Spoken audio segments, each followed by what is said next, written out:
economist for the U.S. Black Chamber of Commerce. So my question is I have to go to San Antonio on Thursday, right?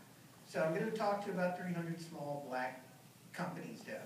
So what should I tell them about the outlook for economic activity in 2014, 2015, 2016, and beyond?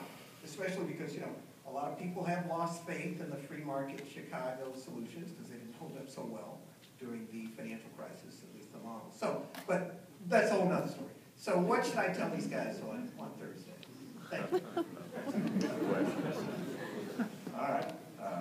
Good question. Let me start. I have a little trouble. You have a pen. You're writing it down. I have to try to remember that. First question was. You have a better memory. First question was on human capital. There are countries that have good human capital, good education policy. When we talk about human capital, you're referring, I presume, to education. Our countries have good education policies in some dimensions, maybe not so good in others. So there are a lot of countries that graduate a much larger fraction of students than we do who educate their high school students very well. Finland is usually mentioned. South Korea is mentioned as another country.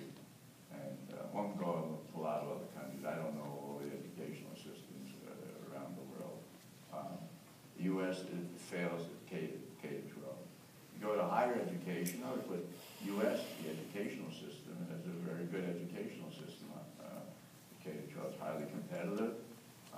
We offer a wide portfolio of educational options. You can go to, I hope nobody went to it, Santa Monica Junior College. You get some education, it may be useful. And then you can go to the University of Chicago, where you get the best education. Kennedy went to Santa Monica College. Kennedy, Really? no, yeah. That's for sure. You don't want to only educate the elite, but some countries do. I suspect she's the most successful. Mexico traditionally educated the elite. Mexico is doing better now than it was in the past. But educating the elite, I think it neglected a lot. You wrote your thesis on progressive, right? The now Opportunity Act. That was an attempt to try to correct some of that. And Mexico's doing better. Latin America generally has done a poor job of educating the broad masses of the population. There's been many, and there are exceptions. I don't know every country that well. I know something about Latin American education. But on the whole, it's done a poor job at educating the general part of the population. A lot of countries like Japan and China have done a good job at educating the broad masses. They're not so good. Japan has not been so good at the higher education level. Children work so hard in high school, they're exhausted by the time they get to college. And so if you go to Tokyo U, you don't work nearly as hard as you go to one of the elite American universities. South Korea, some of the same properties do it. So that would be my general answer on the human capital question. The second question was, I can't even remember. Intrinsic motivation. Oh, yeah. I mean, intrinsic motivation is important. It's nothing new. I mean, it's a new word for an old concept. The old concept is when people got various pleasures or displeasures out of different activities along with their earnings. No good economist has ever said that people only work for earnings.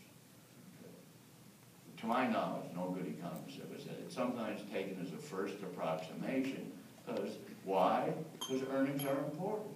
The way I see it, there may be some people, if they could earn more, but they don't want the job. But my experience, and I was chairman of economics in Chicago for a short period of time, I didn't find any of those people in my department. I mean, people, yes, people have intrinsic motivation. And you can offer some people a lot of money for work they don't want to do, they won't take it. So they don't only respond to monetary incentives. That is correct.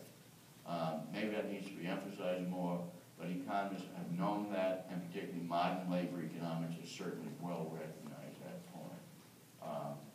And there may be some people for whom there's a conflict between your intrinsic motivation and their pay. But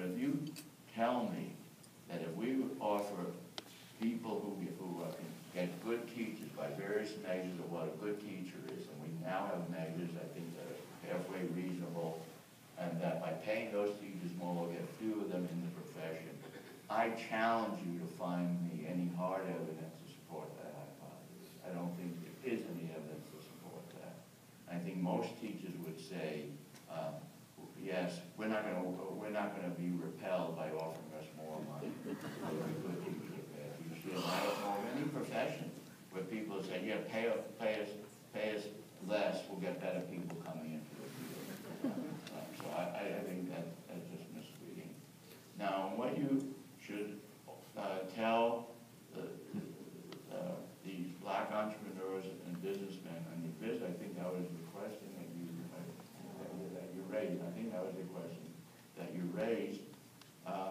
I'm generally an optimist. I think we've had poor policies for several years on economic policy. I think those policies contributed to the slower growth of this country. But I think this country has enormous strengths. We have tremendous entrepreneurial people. We have a hard-working population. We have independent-minded people. And so I anticipate, if I had to predict what the economy would be like in 2014, 2015, I think we're going to be a stronger economy. I think we'd be even stronger if we followed better policy. I think we're going to be a stronger policy, economy. So I would tell the business people that you're meeting a couple of things. One, that the opportunities for blacks in America have improved enormously. And my doctoral dissertation was on racial discrimination, so it's a topic that's interested me since I was a graduate student. It's increased enormously since the time I was writing, since those days when blacks suffered enormous discrimination and really had limited opportunity. They've increased enormously.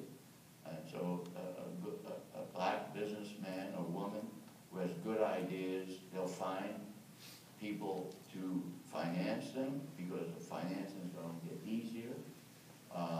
And that you should encourage them. You can say, look optimistically. Things are going to get better. Opportunities for blacks are better. But it's a society where you have to prove what you can do. You have to prove that you have a good idea. That nobody's going to hand you anything on a silver platter without having ideas. You have to work for it.